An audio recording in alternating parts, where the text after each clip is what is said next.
चलें अब third news देखते हैं। इसमें हमको जुलाई डिक्लेरेशन के बारे में बात करनी है। समाचार है, Bangladesh interim government led by Mohammad Yunus said that it will unveil on 5th of August the July declaration. It will coincide with first anniversary of ouster of then Prime Minister Sheikh Hasina.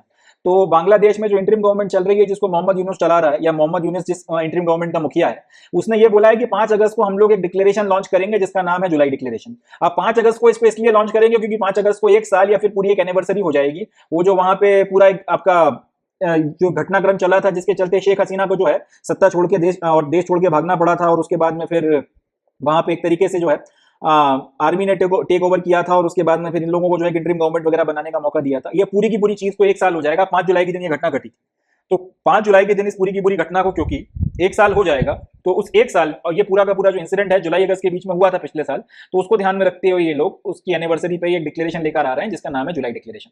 अब सवाल उठता है कि जुलाई डिक्लेरेशन में है क्या? तो जवाब है, Yunus led interim government wants to give constitutional recognition to the student led uprising that took place last year in July August that led to the ouster of Sheikh Hasina। देखें पिछले साल हुआ क्या था, आरक्षण को लेकर या रिजर्वेशन को लेकर बांग्लादेश में स्टूडेंट्स ने एक पूरा का पूरा मूवमेंट चलाया था।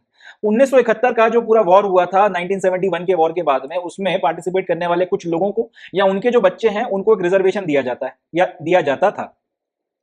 उस रिजर्वेशन के खिलाफ कुछ छात्र जो हैं वो सड़कों पे निकल कर आ गए। शेख हसीना ने उनके खिलाफ फिर जो है ब्रूटल आपका क्रैकडाउन करने की कोशिश करी। मामला जो है वो हाथ से निकल गया और ज्यादा लोग इसके साथ में आके जुड़े, और इसको इस तरह से बताया गया कि स्टूडेंट्स ने जो है पूरी की पूरी अपराइजिंग कर दी है। जुलाई अगस्त में पूरा ये मसला चला।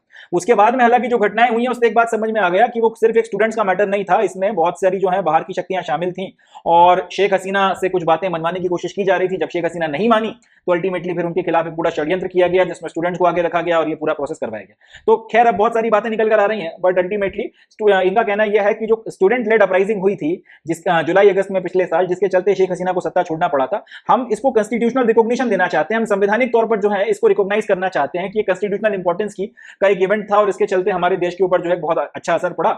और ये जो पूरा का पूरा डिक्लेरेशन होगा इस स्टूडेंट लेड अपराइजिंग को, जिसके बारे में आज हम जानते हैं एक साल के बाद में कि वो प्योरली एक स्टूडेंट लेड अपराइजिंग नहीं था, उसमें बाहर से बहुत सारी शक्तियां काम कर रही थी, इस पूरी प्रोसेस को हम लोग जुलाई डिक्लेरेशन जो है बोलेंगे। तो ये जो है आपका इसके द्वारा किया जा रहा है यूनुस की सरकार के द्वारा, और इसको जो है जुलाई डिक्लेरेशन का नाम दिया गया। अब ये इसलिए इंपॉर्टेंट हो जाता है क्योंकि बांग्लादेश के साथ में तनातनी चली रही है, और मुझे कोई आश्चर्य नहीं होगा कि अगर बांग्लादेश वालों ने अपनी हरकतें नहीं सुधारी तो कल को हमको एक मिलिट्री एक्शन इनके खिलाफ में लेना पड़ जाए। ऐसी परिस्थिति में अब ये क्योंकि न्यूज में बने हुए हैं, इनके साथ में तनातनी चली रही है, और हमको पता है शेख हसीना जो है प्रो इंडिया थी, जो लोग वहां पर आ गए हैं वो प्रो इंडिया नहीं है, एंड इससे कहीं ना कहीं आपके पूरे नॉर्थ ईस्ट की जो है सिक्योरिटी भी जो है भारत की खतरे में पड़ रही है।